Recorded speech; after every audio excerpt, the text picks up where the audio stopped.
Bienvenue sur Ici Beyrouth. Notre émission d'aujourd'hui comportera 2 volets.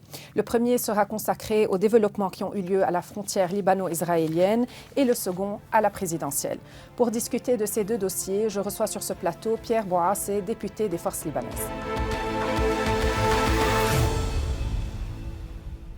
Pierre Bouassé, bienvenue sur Ici Beyrouth. Merci madame, merci à vous de me recevoir aujourd'hui dans votre émission. Les opérations militaires qui ont été enclenchées au cours des dernières 24 heures peuvent avoir l'une des 3 explications suivantes. Soit le Hamas échappe aujourd'hui au contrôle de l'Iran et du Hezbollah, soit le régime des mollahs à Téhéran joue un double jeu en effectuant une ouverture en direction de Riyad, soit il existe en Iran un courant radical dans la mouvance des Pasdahan qui ne voit pas d'un bon œil la détente avec l'Arabie saoudite. À votre avis, c'est laquelle des 3 options? En anglais, je dirais all of the above. Tout ce qui a été cité est valable. Je souhaite commencer quand même par exprimer la position du Parti des Forces libanaises qui condamne vivement l'attaque israélienne contre la mosquée Al-Aqsa. Quelle est la raison de cette escalade? Presque, ce n'est pas très important. Ce n'est pas l'essentiel pour nous. L'essentiel, c'est que la souveraineté libanaise, encore une fois, a été bafouée par des groupes armés. Des fois le Hamas, des fois des groupuscules palestiniens difficilement identifiables, et évidemment des fois le Hezbollah. Et ça m'étonnerait qu'il y ait une action dans le sud du Liban de cette ampleur sans l'accord du Hezbollah.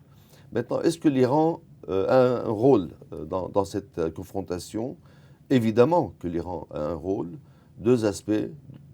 D'abord, l'Iran ne respecte pas et ne reconnaît pas la souveraineté de l'État libanais. Et de 2, je ne crois pas du tout à toutes les approches qui disent on veut un changement de comportement d'un régime, et je cite principalement l'Iran et le Hezbollah. Ce sont des régimes qui sont nés avec un certain ADN politique et de gestion de leurs affaires internes, qui vivent avec exactement la même approche et les mêmes constantes, et qui mourront un jour ou l'autre tout en préservant tout cela. Alors, l'Iran va changer son attitude après l'ouverture des ambassades bientôt entre l'Arabie saoudite et l'Iran. Je n'y crois pas du tout. Et je n'y crois pas du tout. Ils ne changeront pas leur comportement, ni leur obsession d'exporter leur révolution, ni leurs outils, leurs leviers dans la région, ni leur programme nucléaire, ni le programme des missiles balistiques. L'Iran ne changera pas, ils n'ont pas l'intention de changer. Le régime syrien, pareil. Alors, est-ce que l'Iran est derrière ce bombardement? Pour moi, c'est clair que oui, parce que, comme je l'ai dit au début, ils ne peuvent pas faire, ces groupuscules qui ont tiré les missiles, cette action sans l'accord de l'Iran. Maintenant, ce qui me chagrine le plus, ce qui me révolte le plus, c'est où est l'État libanais dans tout cela? Justement, alors si le Hamas est capable de tirer une quarantaine de roquettes depuis le Liban, en dehors du contrôle de l'État, ou avec ou sans l'accord du Hezbollah, que reste-t-il des institutions étatiques aujourd'hui? Presque rien, parce que pour 2 raisons. D'abord, on bafoue de cette manière-là la souveraineté libanaise, oui, mais aussi le groupe qui s'appelle Momana, le groupe de la résistance soi-disant. Oui. Pour moi, c'est un groupe qui a un nom, le Hezbollah. Pareil, ils ne peuvent pas accepter la souveraineté du Liban. Et de 2, ils marginalisent complètement l'État libanais. Et de 3, ils ont participé avec leurs 2 alliés, le mouvement Amal et le Camp patriotique libre, à détruire complètement nos institutions d'une part et notre économie de l'autre part. Alors, le danger du Hezbollah provient de cela. Nous, on condamne vivement cette action, cette agression contre le musée Al-Aqsa, mais en même temps, on ne peut en aucun cas accepter que les Libanais soient marginalisés par des attaques qui partent du Liban. On a vu dans les années 60 et 70 ce que ce comportement au sud du Liban a coûté au Liban, et à l'époque, c'était les Palestiniens. Aujourd'hui, c'est probablement le Hamas, et je dois dire que le Hamas, le Hezbollah, le régime iranien sont les plus proches en termes d'idéologie, et que le seul point de discorde entre le Hamas et l'Iran était au moment où le régime syrien a commencé à massacrer le peuple, dont les frères musulmans auxquels le Hamas appartient. Seul point de discorde. Pour tout le reste, et on le voit maintenant à travers les visites au Liban, à travers les visites en Iran, qu'une fois ce dossier est mis de côté, qui a été apaisé en quelque sorte, le Hamas est revenu à sa nature première, qui est se rapprocher de l'Iran, même si l'Iran, en Palestine, a un autre outil qui est le djihad islamique. Mais vous venez de dire que vous n'y croyez pas en la reprise des relations diplomatiques entre l'Iran et l'Arabie saoudite. Non, non, ce n'est pas ce que j'ai dit. J'ai dit il y aura très probablement un échange de représentation diplomatique, comme c'était le cas en 2016, mais ça ne va rien changer au niveau du comportement du régime iranien dans la région. Les trois indices qui sont clairement identifiables sont le programme nucléaire iranien qui menace principalement l'Arabie saoudite, de deux, le programme des missiles balistiques de l'Iran qui menace principalement l'Arabie saoudite, et les bras de l'Iran dans la région, que ce soit le Hashd al-Sha'bi en Irak, que ce soit les Houthis au Yémen, que ce soit le Hezbollah au Liban. Ces trois éléments vitaux, en fait, pour assainir une relation entre l'Iran et tout son entourage, et principalement l'Arabie saoudite, n'a pas été envisagé. Je n'aime pas faire de la spéculation, mais j'en suis persuadé, ces trois sujets ne seront jamais sérieusement abordés par l'Iran, parce que ce sont les outils de l'Iran pour exporter sa révolution et exercer un chantage sur les pays de la région et principalement l'Arabie saoudite. Bon, mais est-ce que cet assainissement des relations aura des répercussions sur le Liban au niveau de la présidentielle? À mon avis, non, pas du tout. De un, l'Iran est arrivé à son maximum avec le Hezbollah. Ils ne peuvent pas faire plus. L'Arabie saoudite ne veut pas faire plus. Ils font des actions pour essayer de rapprocher les points de vue, pour dire aux Libanais, nous vous abandonnons pas.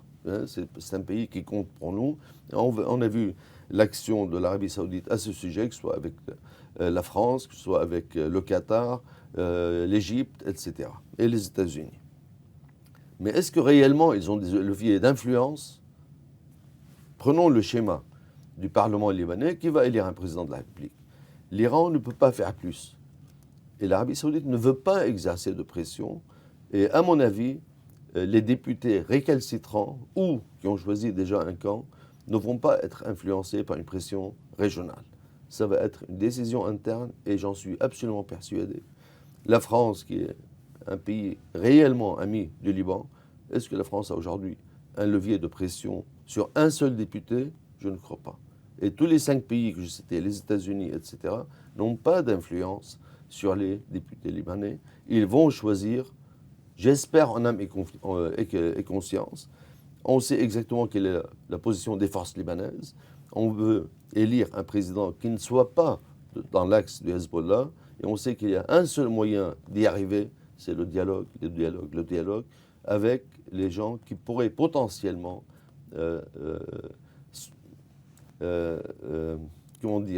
renforcer le camp de l'opposition face à l'establishment qui maintenant gouverne le Liban depuis maintenant une dizaine d'années. Est-ce que ce candidat serait Naama Tefrim? Je vais vous dire pourquoi je vous pose cette question. Oui.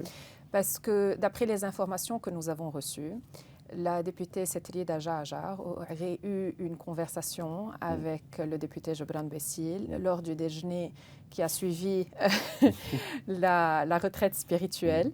Et Madame Jaajar aurait dit à Monsieur Bessil que si le courant patriotique libre accepterait le soutien de la candidature de Naama Tefrim, les forces libanaises suivront.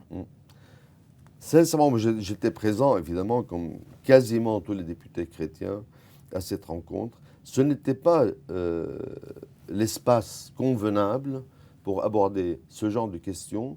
Et nous-mêmes, en tant que force libanaise, si on envisage d'autres personnes que Michel Marouad, ça va se faire évidemment et certainement dans des rencontres à huis clos. Parce que si quelqu'un sort de ce consensus au sein des députés de l'opposition, il va s'isoler lui-même d'abord, et ensuite il va affaiblir le camp auquel il appartient maintenant. Je n'étais pas présent à cette table-là, j'étais à la table juste à côté, je n'ai pas écouté ce qui s'est produit, mais dans notre positionnement politique fondamental aujourd'hui, on ne va pas proposer d'autres noms, et surtout pas dans un cadre comme celui où nous étions, pour avoir une retraite à caractère surtout spirituel et quasi exclusivement spirituel. Ok, en tout cas, il vient d'annoncer sa candidature juste à l'instant. Ah, Bon, et est-ce que... Mais la messe est dite en ce qui concerne la retraite spirituelle. Je vais vous dire aussi pourquoi je vous pose cette question. Parce que, justement, cette retraite spirituelle était censée être une rencontre pour rapprocher tous les députés chrétiens. À la base, c'était ça le but. Et c'était un effort de la part du patriarche d'essayer de débloquer l'échéance présidentielle. Donc, d'un côté, d'accord, vous avez la dimension spirituelle, mais vous avez nécessairement la dimension politique. Donc, normalement, quand il y a un déjeuner et que tous les députés sont réunis, ça doit être l'endroit doit favoriser ce genre de conversation. Le nom de Slimane Frangieh n'a pas du tout été mentionné durant les conversations à déjeuner. Est-ce que Slimane Frangieh est candidat selon vos informations? Il n'a pas déclaré ses candidatures. Ce qui est curieux, ces deux grandes formations, qui est Amal et le Hezbollah, soutiennent une candidature non déclarée. Oui. C'est très curieux. Et comme ils ont fait en 2014, ils paralysent complètement la vie démocratique dans le pays et les institutions démocratiques, et surtout, je mentionne l'Assemblée nationale. Maintenant, dans cette rencontre et en général, il est beaucoup plus facile d'invoquer le Saint-Esprit que de trouver des esprits saints. Hein, et je sais de quoi je parle. Encore une fois, je ne crois pas que ce cadre avait pour but de dégager le nom d'un candidat, et encore moins de trouver en profondeur des éléments en commun. Et je vais vous dire pourquoi. D'abord, qui a invité à cette rencontre? C'est Pkake. Oui. Pkake, c'est deux éléments. L'élément spirituel, et il était très présent, cet élément spirituel, et des constantes historiques de Pkake et des chrétiens du Liban en général, qui se résument en 4 éléments. Premier élément, c'est la souveraineté. C'est indiscutable. Alors comment on va parler souveraineté avec des gens comme le CPL qui ont compromis la souveraineté du Liban pour privilégier leur lien avec le Hezbollah? Deuxième élément, c'est le pluralisme. Pkake, tout comme les forces libanaises, croit que le Liban est une société pluraliste. Il y a des communautés, je ne parle pas de confession, oui. Je parle de communautés, et c'est la richesse du Liban. Ce n'est pas une maladie honteuse, comme certains essaient de présenter les choses. D'accord. Nous ne sommes pas dans l'absolu un État-nation comme était la France au XVIIIe siècle. Non, nous sommes une société pluraliste, comme c'est le cas en Belgique, comme c'est le cas en Espagne, comme c'est le cas en Suisse, etc. Troisième élément, c'est la démocratie. La démocratie est une culture qui a été solidement ancrée au Liban, et le Liban s'est ancré dans les cultures de la liberté, les libertés politiques, et là, on l'appelle en un mot la démocratie. Alors, ces trois éléments auxquels nous adhérons à 100% en tant que parti des forces libanaises, non pas en parole, mais en action, on a payé le prix très cher. Alors, ce sont les constantes de Pkake en termes politiques, mais les grandes lignes, Pkake ne rentre pas dans le jeu politique, dans les détails du jeu politique. Ça, non, mais elle peut faire pression. Le jeu, je ne crois pas, sincèrement. Ce n'est pas dans l'intention de Pkake, et il n'y a pas d'antécédent au Pkake à exercer une pression. Pkake demande toujours, à part le côté spirituel, que tout le monde, surtout les chrétiens, mais pas que les chrétiens, qu'ils se mettent d'accord autour de ces trois éléments fondateurs, en quelque sorte, du Liban. Quatrième élément, clairement affiché, que ce soit par Pkake ou par les forces libanaises, c'est la présence et le rôle des chrétiens du Liban. Présence et rôle, ce n'est pas que présence. Peut-être qu'il y a des communautés chrétiennes ou autres dans la région qui se contentent de la présence. Oui. Nous, en tant que Libanais, ça fait des décennies, des siècles que nous défendons notre rôle. On veut être présent, évidemment, mais on ne se contente pas de la présence, on veut une présence et un rôle. Tout cela peut s'exercer, c'est une condition sine qua non, sous le cadre, le chapeau, la couverture d'un État libanais. Tous ces éléments sont menacés aujourd'hui, tous, de la souveraineté jusqu'à l'État libanais, en passant par tous les éléments que j'ai cités. Et c'est ce qui inquiète Kerké aujourd'hui énormément, et c'est ce qui nous inquiète énormément en tant que force libanaise. C'est une structure qu'on ne peut pas diviser, qu'on ne peut pas séparer. Tous les éléments sont imbriqués, la souveraineté, le pluralisme, la démocratie, le rôle des chrétiens, la présence des chrétiens et l'État qui protège tout le monde. Ce sont des éléments tous menacés. Par qui? Par ceux qui dirigent ce pays, cet establishment, cet État profond depuis une dizaine d'années. Que pensez-vous des sanctions qui ont été imposées aux frères Rahmi? Parce que certains considèrent que c'était un message lancé en direction de Slimane Frangieh, mais aussi des forces libanaises. Et d'autres pensent que non, c'est un fait qui est dénué de toute connotation politique. Alors, dans l'absolu et en principe, quand l'État américain ou un autre État démocratique réellement accuse des gens ou un groupe et impose des sanctions, généralement les dossiers sont bien ficelés et solides. Maintenant, il y a la présomption d'innocence. Il ne faut pas négliger ça. Et toute personne qui est sujette à des sanctions européennes ou américaines ou autres peut aller devant les tribunaux et attaquer l'État. Mais ce n'est pas très facile de le faire. C'est pas facile, rien n'est facile. Mais il y a eu des antécédents, je sais par exemple, du côté français, où la personne qui est sanctionnée a porté plainte contre l'État et les sanctions ont été levées. Politiquement parlant, il n'y a pas de lien entre les frères Rahmi et les forces libanaises, parce que les frères Rahmi ne font pas de politique. Oui. Par contre, lui-même, Slimane Frangieh, à l'époque, quand il a eu une situation assez litigieuse avec les frères Rahmi, qui a dit « ce sont mes frères, je les défends ». Il y avait Hlès aussi, hein, qui est toujours très proche de Slimane Frangieh. Alors, principalement, ces sanctions portent sur le commerce de fioul. Oui.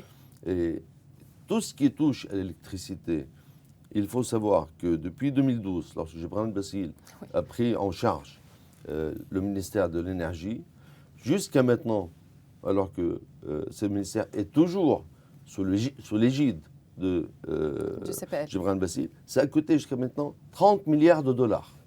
Il n'y a toujours pas d'électricité. Le réseau n'a pas été amélioré.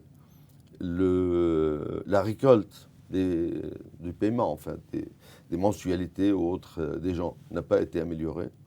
On n'est pas passé du fioul au gaz, d'accord? Tous les éléments, on n'a pas augmenté la production. Alors, un échec, un fiasco absolu. Absolument. Quel est le prix de ce fiasco? 30 milliards de dollars. À mon avis, il ne fallait pas attendre que les Américains imposent des sanctions sur Gebran Bassil ou sur d'autres. Il fallait que l'État libanais leur fasse porter leurs responsabilités et les sanctionner et les traduire devant la justice. Je trouve que c'est malheureux que ce soit les Américains ou autres qui sanctionnent les acteurs de cet échec et de ce fiasco en termes de ministère de l'Énergie et qui a participé pleinement à la crise actuelle économique, monétaire et en termes de gestion du taux de change, etc. Ça, c'était à l'État libanais de le faire. Mais comment espérer que l'État libanais fasse ça alors qu'ils sont eux-mêmes l'establishment? Et on prend un exemple dramatique, malheureux, qui est l'explosion du port. Jusqu'à maintenant, l'enquête n'avance pas. La visite du ministre qatarien, Mohamed Ben Abdelaziz Al Khoulafi, a porté ses fruits ou est-ce qu'elle a creusé le fossé entre les différents blocs parlementaires? Et quel était le nom du candidat que Qatar a avancé? Moi, je peux parler de la rencontre qu'il y a eu entre le ministre qatariotes ou qatariens, on peut dire les deux, Oui. et le président du Parti des forces libanaises, Samir Jarja. Les noms n'étaient pas, en fait, il n'y avait pas de nom sur la table. Le ministre, selon nous, je ne sais pas ce qu'il a fait dans ses autres rencontres, mais en général, on détecte une tendance. Hein, il était là pour comprendre ce qui se passe, quitte à proposer à son administration, au ministère des Affaires étrangères, au prince Tamim, d'abord un exposé de la situation, peut-être pour préparer après une certaine action, une initiative, mais là, il faut qu'on sache. D'abord, le Qatar est un pays ami. On est allé plusieurs fois au Qatar. L'ambassadeur du Qatar est toujours proche des forces libanaises, mais on ne fera pas Doha 2. Que les choses soient claires. Il n'y aura pas de Doha 2. Pourquoi? Quand on fait un pacte d'honneur avec quelqu'un et qui trahit ce pacte d'honneur, ça veut dire qu'il n'a pas d'honneur. Et on ne tend pas la main à des gens qui n'ont pas d'honneur. À Doha, d'abord, c'est arrivé juste après l'attaque du 7 mai 2008. Il y a eu quelques éléments à Doha qui sont élection d'un président de la République, Michel Sleiman, formation des gouvernements et un engagement solennel que ce gouvernement ne tombera pas jusqu'à la fin du mandat. D'accord? Qu'est-ce qui s'est passé? Les t-shirts noirs, Oui. One Way Ticket à Saad al-Hariri, et tout ce qui a été convenu à Doha est tombé à l'eau. Conséquence immédiate, chute de notre croissance de 8 points à 2 points. Hein, et la dégringolade a commencé à ce moment-là. Les investissements étrangers, principalement arabes, au Liban, se sont arrêtés. Les dépôts à la Banque centrale libanaise se sont arrêtés. Et la débâcle a commencé, et les exportations aussi, surtout à cause du Captagon, mais aussi à cause de ce qui s'est passé à Doha. La vraie chute vertigineuse de l'économie libanaise a commencé là, et l'impact de la chute a eu lieu en 2019, hein, le 17 octobre. On ne peut pas tendre la main à des gens qui ont démontré qu'ils ne respectent pas leur engagement et leur code d'honneur. La même chose s'est produite après, avec l'élection de Michel Aoun à la tête de la République. 10 points ont été signés de la main de Gebran Bessil. Hein, ils n'ont rien respecté. Alors celui qui ne respecte pas le code d'honneur, clairement n'a pas d'honneur. Hein, on ne tend pas notre main à quelqu'un qui n'a pas d'honneur. Si on arrive un jour, et c'est impossible, à transcender cet élément, on ne peut pas transcender l'élément, c'est qu'ils ont gouverné 6 ans, dans la réalité 10 ans au moins, hein, ils ont détruit le pays et les institutions. Mais qu'est-ce qu'on fait à ce moment? Ouais. On laisse le pays comme ça, bloqué, à tous les niveaux? Oui, oui. C'est mieux que de livrer... Les gens ne peuvent plus supporter. Oui, et non, on ne peut pas supporter, on est des citoyens avant tout. Hein, surtout les forces libanaises issues de la classe moyenne par excellence. Par contre, c'est mieux d'être dans cette situation que de tendre la main et d'accepter le diktat du Hezbollah, qui est un preneur d'otages. L'ADN du Hezbollah, c'est un preneur d'otages. Il prend quelqu'un en otage, si tu essaies de le libérer, il assassine l'otage, il dit « c'est ta faute ». Et ça n'a pas changé depuis. Aujourd'hui, il prend l'État en otage. On ne va pas céder au chantage. C'est impossible. Et on veut évidemment élire un président de la République. C'est pour cela qu'on a assisté à toutes les séances d'élection d'un président de la République. Qui a bloqué cela? Le Hezbollah, Amal, le Coran patriotique libre, parce qu'ils veulent imposer leur dictat. Alors, c'est quoi votre plan d'action pour contrecarrer ce dictat? Ce que nous sommes en train de faire maintenant, à savoir fixer les principes généraux et le cadre dans lequel on souhaite travailler, c'est-à-dire le cadre de l'État, refuser la logique des preneurs d'otages et céder au chantage, et engager, comme on a fait du premier jour, engager des échanges en profondeur avec les gens qui pourraient se rapprocher de nous. Pour l'instant, on ne peut pas faire plus. Ce qu'on pourrait faire plus, aux yeux de certains, c'est de se rendre. C'est d'accepter que le Hezbollah dirige le pays. Parce qu'on peut et qu'il ne sera pas une option. C'est même pas envisageable. Parce qu'on les a essayés. Moi, j'étais ministre pendant 2 ans et je sais de quoi ils sont capables. Hein, comment ils prennent le gouvernement en otage, comment ils prennent les décisions stratégiques en otage, ne serait-ce qu'aujourd'hui et hier, avec le bombardement d'Israël à partir du territoire libanais sans demander le moindre avis, disons, des institutions libanaises, c'est-à-dire du peuple libanais. On peut rajouter les frontières qui sont complètement plus que poreuses avec la Syrie, sans compter l'exportation des drogues dans les pays du Golfe, surtout en Arabie Saoudite. Comment on va livrer le pays à des gens qui ont une attitude pareille, littéralement éhontée? Parce qu'à chaque déclaration, ils donnent des leçons de morale. C'est vrai. Hein? Non, c'est à vous qu'on doit donner nous-mêmes et au peuple libanais qui devrait donner lui-même une leçon de morale à ce groupe qui a complètement ruiné le pays. Ma toute dernière question pour vous. Oui, déjà? Oui. Les élections municipales, est-ce qu'elles auront lieu? On pousse avec tout notre poids politique, en fait, pour que ces élections aient lieu, pour deux raisons principales. La première raison, c'est qu'avec la naissance du Liban indépendant, il y avait une démocratie. En 1952, sous Camille Chamoun, on élisait président de la République, on élisait les députés et les conseils municipaux. Sous Fouad Chahab, pareil. Sous Charles Hello, pareil. Aujourd'hui, il y a un réel danger qui guette le Liban, c'est la destruction de la tradition et de la culture démocratique dans le pays. Alors, on n'accepte pas qu'à chaque échéance électorale démocratique, quelqu'un vienne la saboter. De deux, il y a le financement. Je veux dire l'importance des conseils municipaux. Déjà que l'État central a failli. Il a failli sur tous les niveaux. C'est très important d'avoir une démocratie de proximité et une décision exécutive de proximité aussi. Troisième élément, il y a clairement, et là je cite, la proposition de loi présentée par Ali Hassan Khalil du groupe Amal qui dit on va ouvrir un crédit supplémentaire sur le budget actuel pour financer les élections. Ça veut dire qu'il ne veut pas d'élections. Parce qu'il sait qu'il n'y aura pas d'assemblée générale, sinon pour élire un président de la République. Autre solution que Samer Jarja a proposée et que beaucoup soutiennent, c'est le SDR. Ils sont en train de prendre l'argent de l'SDR et le jeter par les fenêtres.